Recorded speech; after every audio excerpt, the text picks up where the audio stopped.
Speedway. First round has been completed. We've already got our first set of eliminate teams, if you will, and things kicking off here for the second round, round of 12, this past Sunday.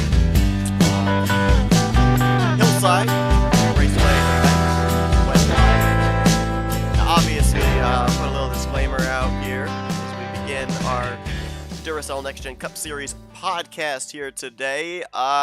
Small mistake on my end in terms of scheduling videos. I had a couple of people that notified me of the fact that both the 28th and 29th races, Chatham and Nashville, went live at the same time. Unfortunately, at the moment, when I ended up getting these notifications, there was really nothing I was able to do about it due to the fact I was actually in Richmond, Virginia at the time. I do not have the access of being able to start or pause premieres from my phone, which was the only device I had on me at the time. So we just let them run out. So you guys ended up getting a double feature. Hopefully you guys watched Chatham before you watched Nashville Super Speedway, because obviously Nashville was the elimination race, whittling our field down from 16 to 12. So by all rights and purposes, this past Sunday should have been the 29th race, Nashville, going live, but we've obviously skipped a full week ahead, and Hillside was what premiered. This coming Sunday will be Lime Rock, and then the next elimination race in 2 weeks' time at Arizona. But we're going to be talking a bit about what went down in that first round of the playoffs, some of the key drivers to maybe keep an eye on here in this second round. Obviously, we can get a pretty good idea with the first race of the second round taking place this past Sunday, and then we're going to look ahead at some of the announcement storylines for Season 7 of the Duracell Cup Series, Next Gen Cup Series, that is. I got to get used to saying that. I'm going to probably forget to put the Next Gen in there. I did the majority, if not the entirety, of Season 6, and I probably will going into Season 7. I'm so used to calling it the Duracell Cup Series, but it clearly says on the logo, the Duracell Next Gen Cup Series, so hopefully I will remember to call it as such. But let's talk about the round of 16. We talked before the playoffs began on the last podcast about kind of who to watch and everything, and a couple of things that kind of stood out in the 27th, 28th, and 29th races here of Season 6. First off, let's focus on the three different winners. Caleb Fogler getting his first career win. Even though he won a championship last year, he did it without a victory. The other two drivers of the 09 car back in Season 6, Kyle Matthews and Stephen Pollard III, both had victories. Kyle Matthews, his win, I believe, if I recall correctly, was at Martinsville, and Stephen Pollard's was at Auto Club, the regular season finale. Caleb Fogler was consistent, but he did not have a win, even though he is a former champion coming into Season 6. And gets his first career win at Gateway. So well done to him. Been a very struggling season for that 28 team. The one thing that I would say take heart for that particular team is I remember Blue Oval Automotive in the 28 car having a very struggling season with Trey Wright. And what happened the following season? He had a career year. He won the Daytona 500 the following year. So keep an eye on Caleb Fogler, because I think he's still trying to get used to the new team at Blue Oval Automotive. We know the caliber that Blue Oval Automotive brings to the table. They, of course, house Jose Mills, the most winningest driver in the Duracell Cup Series. A championship has been won with that organization with Jordan Lopez, Trey Wright, a Daytona 500 winner. So the caliber is there. The statistics are there. The results are there. Maybe just needed this first season for Caleb Fogler to get used to. Remember, this is only his first full-time season as well. He only ran 12 of the 36 races last year for S3 Motorsports, so he didn't get reps every single week. So keep an eye on him. I think the 28 car will be one to watch next season for sure. Chatham, man, this one hurt. This one hurt in the fact that Matt Haas goes to victory lane 2 weeks after a victory would have locked him into the playoffs. Most consistent driver on the season. Yes, I know he lost the regular season championship to Nick Gunther, who had a flurry there at the end. But Matt Haas should have been in the playoffs. That's why I'm really looking forward to season 7 with the new playoff format, top 10 in points, getting locked in 6 wildcard spots below 10th in the standings based off of winners. Matt Haas should be in the round of 12 right now, by all rights and purposes. Gets his first win on the season. Great job for him. We normally don't think of Matt Haas as a driver to watch when it comes to road course races, but maybe we should as we start heading into later on in this season and of course next season. I mean, we got Lime Rock coming up next week. Maybe he'll be a player there. As a matter of fact, if I recall correctly, yeah, this might play a little bit of part into it. Second Chance Motorsports. I don't remember how many people remember that. It was either in season 1 or season 2 when that team debuted. You had Jay Jefferson in the 5. You had Matt Haas in the 8. I think there was a 4 car, and I don't remember who it was. Maybe it was Elijah Gordon. I might be wrong. I don't, off the top of my head, remember who the 4 car was. But then there was the 0 car, and that was Diego Yepes, and he ended up picking up a victory at Lime Rock. So maybe Matt Haas got some advice from Diego Yepes during that season. That's what's made him become a good road course racer and get that victory. But I think this coming week at Lime Rock and future road course races, we got to keep an eye on that number 80. Plus the fact that Haas Racing next season, we've already documented this, is going to have Zach Rogers running the road course races for them in that second Haas Racing entry. There's another driver very good at road courses that Matt Haas can lean on for advice and everything. So we'll see. Matt Haas could be a force to be reckoned with when we get to the road course configurations next season, as he'll obviously look for a victory before the playoffs begin, but maybe not need to stress it as much based on the fact that we're now going to be rewarding drivers in season 7 on consistency. As long as they're inside the top 10, the point stands, whether they have a win or not, they will battle for the championship. And then Nashville Superspeedway. I was really looking forward to this race because there were a couple of tracks before season 6 even began that I thought, you know what, I wonder what this kind of a track would bring to the table in terms of racing. Did some testing sessions, and Nashville, as soon as I saw the type of racing that was going on, and this was just in practice sessions, I didn't even actually put it to like a race test session. I did a practice session, and I saw the multi-groove racing and the passing that went on and the ability to be able to pass, and I loved it. The tire fall off. You could actually visibly see the tire fall off and who was saving their tires and who wasn't saving their tires on the long run. Nashville Superspeedway was an automatic, yes, it was going to be in the schedule. And I thought, you know, this racing is so good. Let's put it as a playoff race. And it did not disappoint. RJ Bishop, first playoff driver to go to victory lane this season. This is a career year for RJ Bishop. There's no doubt about that. I think that RJ Bishop, you need to look at him as maybe a huge favorite heading into next season as well. Really, when you think about it too, RJ Bishop is the, well, I would say Dustin Bolin as well, but RJ Bishop, Dustin Bolin, they're kind of carrying Young Motorsports right now. I don't know what exactly is going on with Dylan Young. Like I thought that we were looking at a powerhouse team with Young Motorsports this season, with Dustin Bolin maybe being the X factor. We didn't really know much about his ability and everything. Obviously, he's proven it with 3 victories on the season, but it looked like a really strong team. You had Dylan Young, you had RJ Bishop, and then you had Chris Dullerton, former champion, wins the Daytona 500, and then all of a sudden the wheels just kind of fall off the train, and next thing you know, we're talking about him every single week below the cut line, trying to get into the top 30 in the point standings to get a playoff spot. Never did. First Daytona 500 winner to not make it into the postseason, not battle for the championship. So I don't know exactly what all is going on with Young Motorsports. Hopefully they can get it figured out until before next season. They've got another strong-looking team for next season. Young, Bishop, and Dustin Bolin all returning, and now they're adding in Will Goss, who obviously proved his worth in that good tooth and nail battle with Zach Rogers in the showcase races. Just barely beat out Zach Rogers by 1 point to get himself a full-time ride with Young Motorsports in the 11th. So it looks like another powerhouse Ford team, but as of right now, it looks like it is RJ Bishop and Dustin Bolin that are carrying the flagship, and as of right now, the momentum is definitely in the camp of the 98. Also follow up the fact that not only did he get that victory at Nashville Superspeedway, which automatically locked him into the next round, he would have made it into the next round regardless if he had finished inside the top 10. He'd been that good in the first 2 playoff races, but then we fast forward to this past week at Hillside International, which I don't want to say it was a wreck fest because it really wasn't a wreck fest.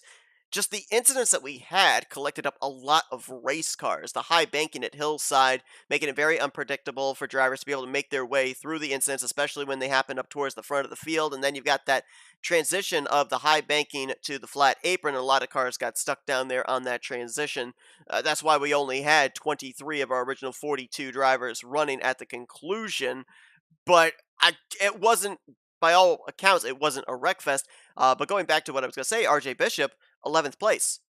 He's looking like he could very easily advance into the round of 8. So, keep your eyes on the 98. And of course, Daniel Voiles, uh, another tough break there for a driver that kind of like Chris Dollerton, got that victory very early on in the season at North Wilkesboro, fought his way up through almost the entirety of the field at North Wilkesboro to be able to pick up that victory.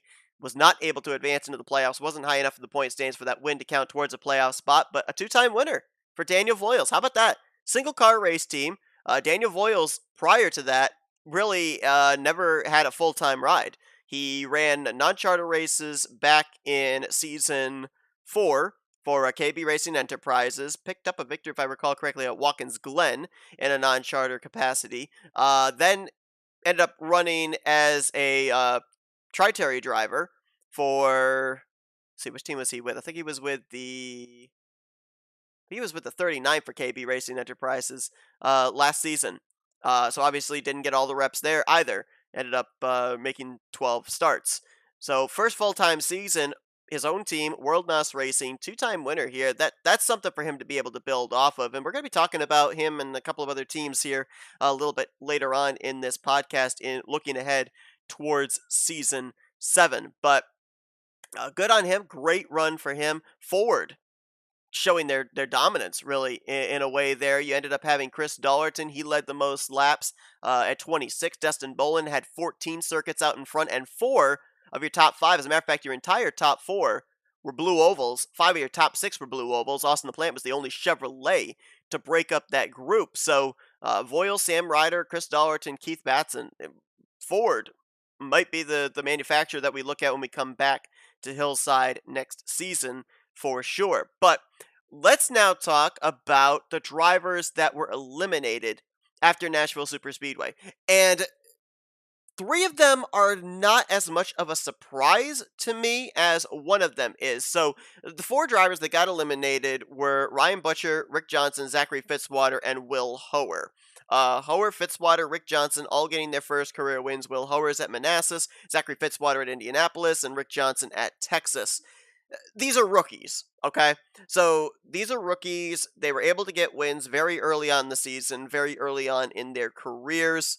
You put them into a playoff scenario where it comes down to consistency. And really, when you look at the home stretch, the second half of the regular season, Zachary Fitzwater was consistent. So he might be a little bit of a surprise that he didn't move on to the round of 12, but Rick Johnson was starting to free fall a little bit through the point standings. Will Hoer was getting dangerously close down to that 30th in the standings cut line. So the momentum wasn't there. They were going to get into the playoffs, but the momentum for them to be able to advance into the next round, you just didn't see it. So 3 of the 4 eliminatees being rookies, it's not a terribly big surprise. Even if you look at some of the other rookies that did advance, Dustin Bolin, Jack Dunner, Quentin Moore, they didn't have catch the world on fire first rounds of the playoffs. So it seemed like all the rookies that advanced into the playoffs struggled in some way, shape, or form. Just some of them were luckier than others to be able to be above that cut line. The big one that stands out to me that is a shocker is Ryan Butcher, because you talk about momentum. Ryan Butcher definitely had that momentum.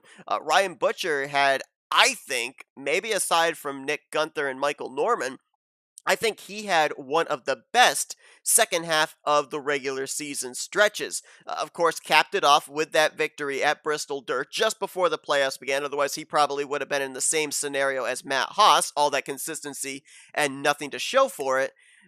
But man, like, I don't know what happened to that team, but all of a sudden they hit a brick wall. Gateway, 41st. Chatham, 38th. He redeemed himself a little bit at Nashville Superspeedway, bringing it home in the 10th position, but too little too late. I mean, back-to-back finishes outside of the top 35, you're in a must-win situation. And really, when you consider the fact that at Nashville Super Speedway, he was up there, but he wasn't really at the front. It wasn't a race winning car. And so tough break there for Ryan Butcher. I think that this is going to be a bit of a letdown for Ryan Butcher. I think that with what we saw out of him heading into the playoffs, we could have easily pegged him as a driver to advance, if not into the final eight, the Elite Eight, into the final four to compete for the championship. Remember, last season, Ryan Butcher was one of the drivers for the 78 team, along with Diego Yepes and Alexander Rowe, and they advanced into the Final Four. As a matter of fact, both entries out of, or both then entries, I should say, out of Auto Junction Racing advanced into the Final Four, and they had won the regular season championship as well, did the 78 team. So, last year, career year, but they weren't able to capitalize on the championship. This year, like I said, I feel Ryan Butcher getting the reps week after week after week rather than being in the car every 3 weeks. He was back to his old self, and boy, that was a shocker to me that he was one of the first four that was eliminated from the playoffs. So I would say keep an eye on him down the remainder of the schedule. I think that you can maybe see him get another win or two to close out the season, try and get the momentum built for next season. Still an opportunity for Auto Junction Racing to be able to win a championship. Laura Chung advancing into the round of 12. So, we'll see how she does. She had a pretty decent outing at Hillside, bringing it home in 10th place. So, do we see the 77 team back in the Final Four compete for the championship in back-to-back seasons? Who knows? Maybe. Remember back at I think it was Daytona qualifying, Dylan Poteet said Laura Chung was the driver he was looking at. He felt she was going to have a breakout season. Well, picked up that victory at Watkins Glen, advanced her way into the playoffs, and right now she is one of, I believe, 4 rookies that are still in the hunt for maybe winning this championship. Dustin Bolin, Jack Dunnard, and Quentin Moore also in that category. So we'll see. We will see. As of right now, I think Laura Chung has the best chance in terms of momentum over the other 3 drivers, the other 3 rookies. But there are some pretty good veterans that are kind of hovered around there as well, that are going to be looking to advance their way into the round of 8 also. Let's talk about Hillside and some of those playoff drivers. Who's hot, who's not? How about Keith Batson? Batson bringing it home inside of the top 5. 2-time winner on the season. This is a career year for him. Let's face it, KB Racing Enterprises, it struggled last season. I know they had a victory with William Micros in their 93 car, but if you look at the 39 car last season, that team really, really struggled. They come back this season, single car entry, putting all their resources into one car, and Keith Batson has done a phenomenal job. He's really been good in terms of consistency as well. I believe he's got about the 9th or 10th highest average finish for the entire season for 30 races, so he is in the top 10 in that regard. He's got a multi-win season. Won at some tough tracks too. I mean, obviously, the big one, Darlington. A lot of drivers have kind of circled that as their crowning achievement if they've gone to victory lane there. And then he followed it up with a win at New Hampshire, another track that is very difficult as far as tire wear is concerned. So, I look ahead at the schedule here at tracks that might fit into that category. Boston is a big one that I see. And then you've got Rockingham right there as the final elimination race before we get to the season finale at Michigan. So if he's able to advance into the round of 8 or into the final 4, I think that it would maybe be those 2 tracks you'd have to look at as his possible springboard point of being able to be in what I think would be his first championship hunt. We talked about Laura Chung with her top 10 finish. Michael Norman, I was a little bit worried that Michael Norman was not going to be advancing into the next round. He got up to a little bit of a rocky start at Gateway, but then bounced back the following couple of weeks. So, Michael Norman, I think, could definitely be a Final Four competitor. He had the consistency. He had that victory back at M&M Super Speedway. jumped up 6 spots in the point standings. Obviously, that doesn't mean a whole lot because the points were all super close heading into Hillside after the reformatting of the points.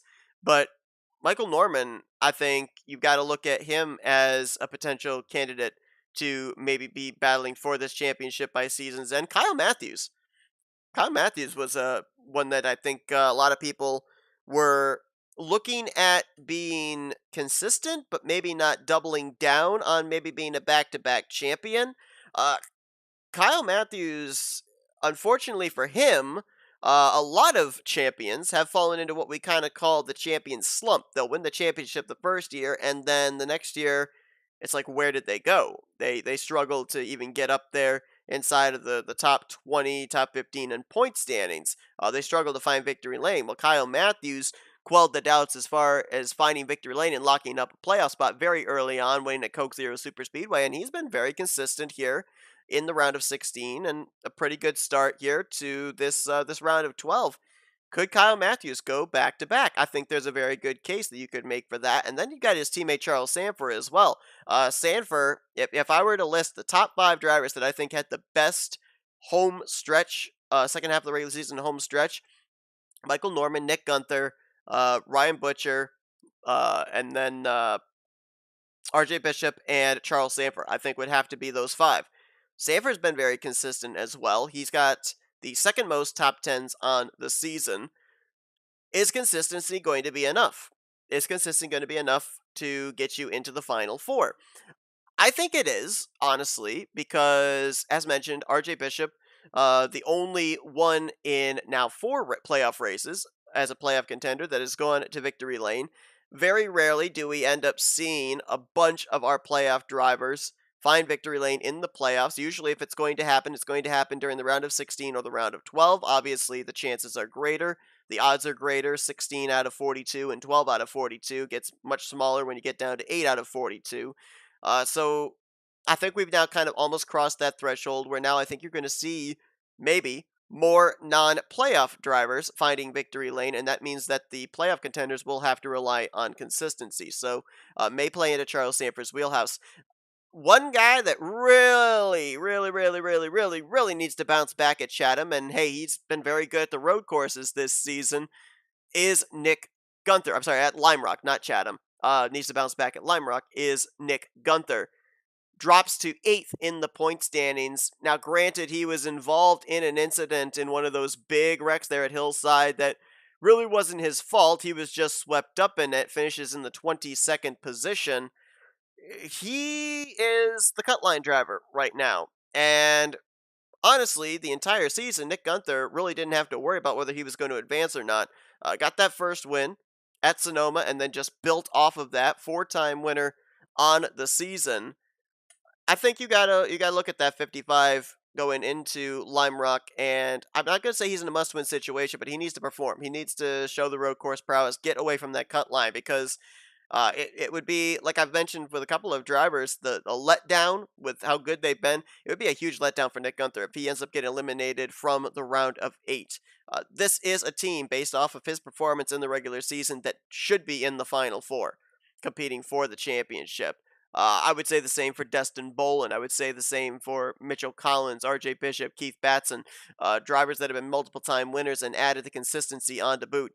These are drivers that should be up battling for the championship, but some tough tracks coming up here with Chatham and Arizona before you advance to the round of 8, and then it only gets tougher from there on out. So it will be interesting to see what happens this Sunday at Chatham, or at, wow, why do I keep saying Chatham? Chatham's already happened. At Lime Rock. Lime Rock is a track position road course, but we have seen in the past where if we go into a long enough run, pit strategy can come into play and affect the outcome. So we will see. We'll see how that fits. And of course, as well, it's the swan song for Lime Rock, at least at this point in time. Lime Rock not going to be returning next season. I believe it's Canadian Tire Motorsports Park is going to be taking that slot as the road course in the middle of the round of 12. So we'll see what Lime Rock's able to bring for us for its final time, at least up at this point on the Duracell Next Gen Cup Series schedule. But that is a look behind and a look ahead here at season 6, let's talk about season 7 because there have been some announcements that have been made of different teams, different organizations, different things that are happening for next season. Next year, going to be really looking forward to the Clash. The Clash has, for the most part, been run at Daytona. Last year, it was run at Bowman Gray. Heat races, qualifying races to advance into the main event, and then obviously the main event race. We're going to be doing that same type of format, but this year we're going to be at Slinger, the home of the Slinger Nationals. Done some testing of that racetrack. As a matter of fact, Slinger almost was on the Duracell Cup Series schedule last season just based off of what I was seeing in the testing. But the problem was it cannot hold a full field. And I know that we had certain seasons here in Duracell where, with like the Chili Bowl, we had 4 Chili Bowl races, 4 different winners. And while that made things interesting, parodied a lot of different drivers maybe getting themselves an opportunity to get into the playoffs. I'm not exactly the biggest fan of doing split races in a points paying schedule. So, Slinger, since it can't hold a full field, seemed like a perfect venue with the type of racing that I saw that we would hold the Clash there. So, third different venue where the Clash is going to be taking place, and it's going to be the same type of format with heat races, LCQs, and of course, a main event. A former Clash winner has been announced, not only for the race at Slinger, but for some additional races as well. Benny Watson is going to be piloting the number 80 Toyota, the second entry out of Haas Racing. He will be there at the Slinger Clash. He's also been signed for 2 other races for that team. He will be racing at a track where he got his first career Duracell Cup Series win, Darlington Raceway, and also he'll be doing the driving duties at a home track of his, Dover International Raceway. So he will be in the ride along with Matthew Rodriguez and Zach Rogers, who were previously announced. Rogers doing the driving duties at road courses, Matthew Rodriguez the driving duties at super speedways. There are still quite a number of races that are open that maybe some other drivers will get signed to. Obviously, that is one of 2 non-charter teams that are planning on running full time, running the full schedule. The other one, the 82 car, out of Blue Oval Automotive. So it'll be interesting to see. Benny Watson right now only signed for 2 points paying races, as well as the Clash may get signed for some additional races. We'll have to see. There's about 3 more slots that he could end up being put into for the season 7 schedule. We'll have to wait and see what happens with that. A couple of teams that have formed as single car entries that will be taking part in the Duracell Cup Series as non-charter capacities. Road courses seem to really be where a lot of these non-charter drivers want to try and make their mark at. Benjamin Snyder, former rookie from this past season, this current season, I should say, of season 6. He will be returning next year, not signed with Lake Effect Autosport, but he'll be running for his own team of Snyder Racing in the number 50. We'll see him, I believe it is in 6 races, and he will be running all of the road courses as well as trying to attempt to make the Daytona 500.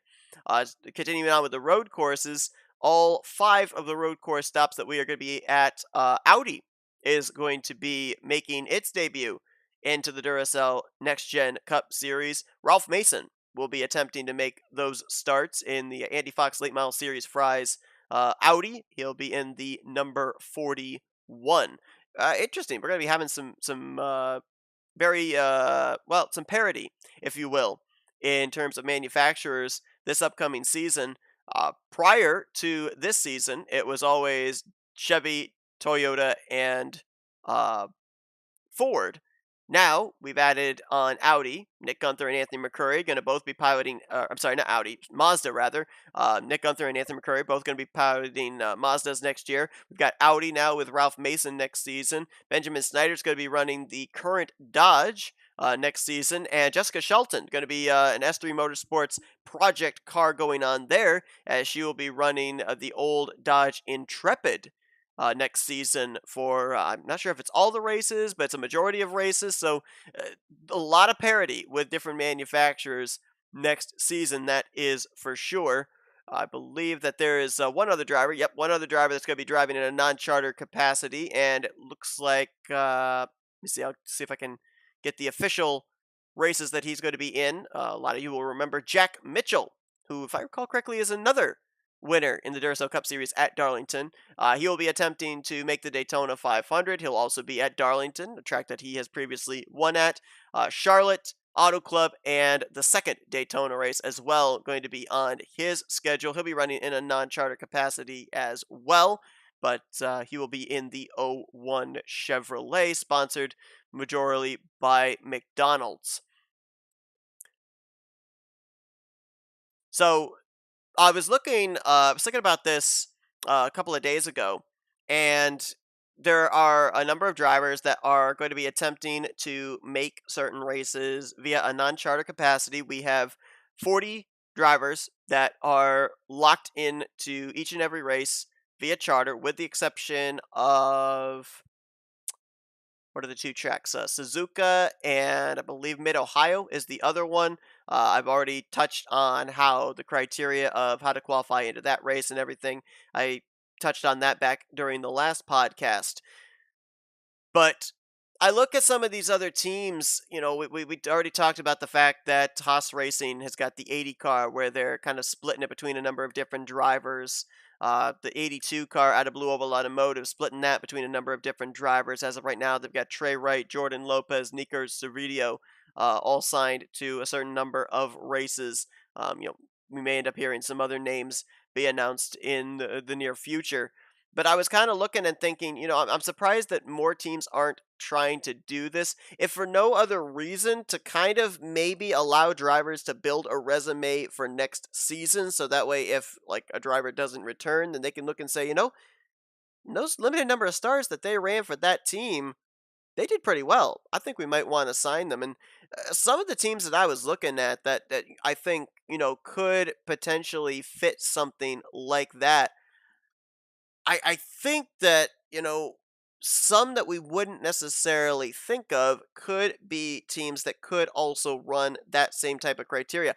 Not saying that they would have to run the entire full time schedule with certain drivers, but, you know, select races that they think that not only drivers that they sign, but the cars that they build and everything might perform well. One team that I looked at that I thought could maybe benefit from something like that would be Evans Gardner Motorsports.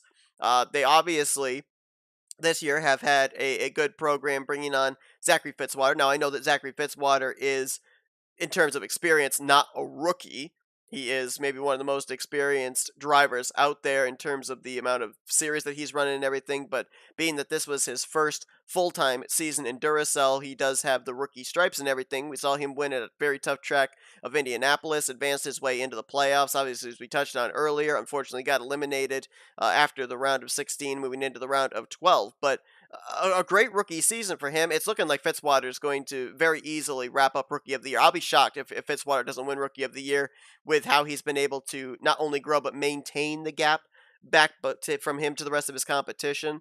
So that's a little feather in the cap that EGM can have for this season. But if you're trying to get another driver prepared for maybe a full time rookie season next year, does Evans Gardner Motorsports maybe consider putting out a non-charter entry, um, whether it be full time or whether it be part time?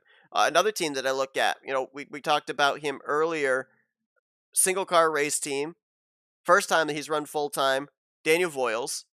I could see World NOS Racing jumping up to be a two-car team and have that second team maybe be a non-charter entry. Um, Maybe a full-time driver non-charter entry. That's the team that another team that I think could maybe fit criteria like that. Another team that I was also looking at that, you kind of forget the fact that they do have an open slot, and that is Auto Junction Racing. I know that they probably do want to get the 87 team figured out, the 77 team, the 78 team. They've been the core teams for Auto Junction Racing really ever since Ryan Butcher built the team.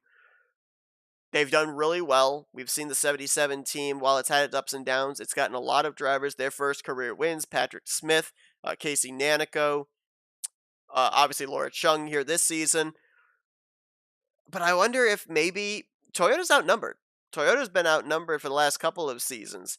They were outnumbered back in season six, if I remember correctly. It was what? It was TCW Racing, uh, Haas Racing, and Auto Junction Racing, and they only fielded, I think it was like 5 or 6 Toyotas between those three teams, and yet they were really strong. They were very very strong, as a matter of fact. By all rights and purposes, Toyota probably should have won that championship. They had 75% of the final four as Camrys, and it was the Chevrolet team of S3 Motorsports that was able to topple them all.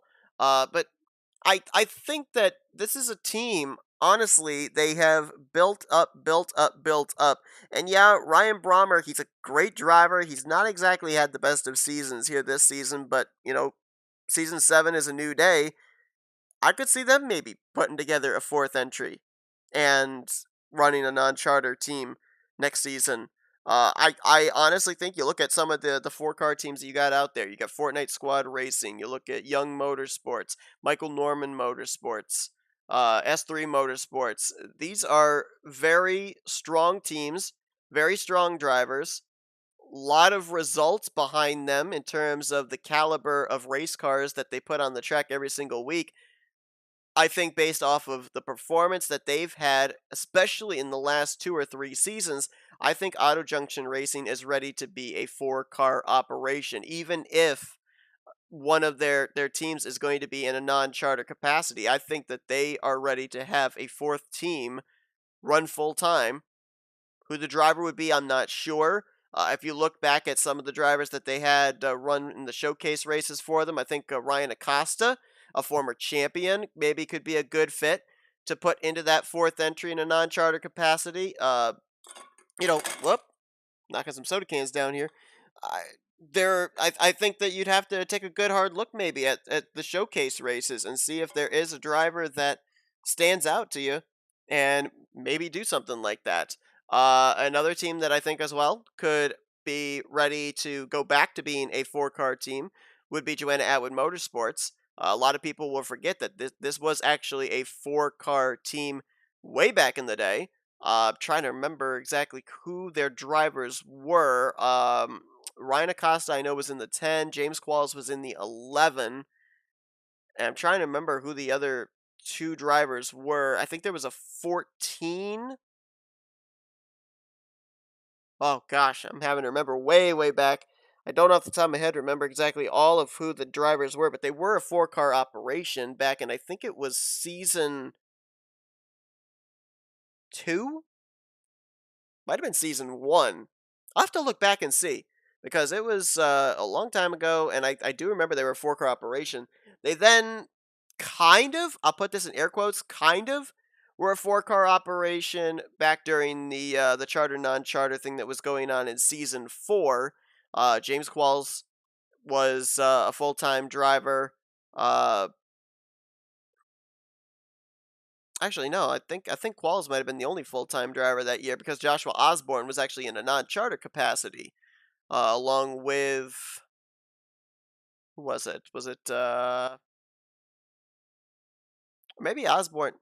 I'm gonna have to go back and look on that too, because Osborne drove for Evan Gardner Motorsports in the '56, and I think Rob Evans. Yeah, I'm pretty sure Rob Evans was in a non-charter capacity as well in the '65, and I believe that was out of Evans Gardner Motorsports. So he wasn't actually, Osborne wasn't even under a contract with JEM Motorsports at that point. He then ended up obviously moving over to JAM in season 5, and we saw like the conglomeration of Qualls and Osborne and Matt McIntyre and Alex Tanker and a bunch of others. Um, but yeah, I think you could see Joanne Atwood Motorsports. They're a three-car operation right now with Qualls, Osborne, Quentin Moore, all three drivers confirmed for next season. I think you could see them maybe expand to a fourth team in a non-charter capacity as well.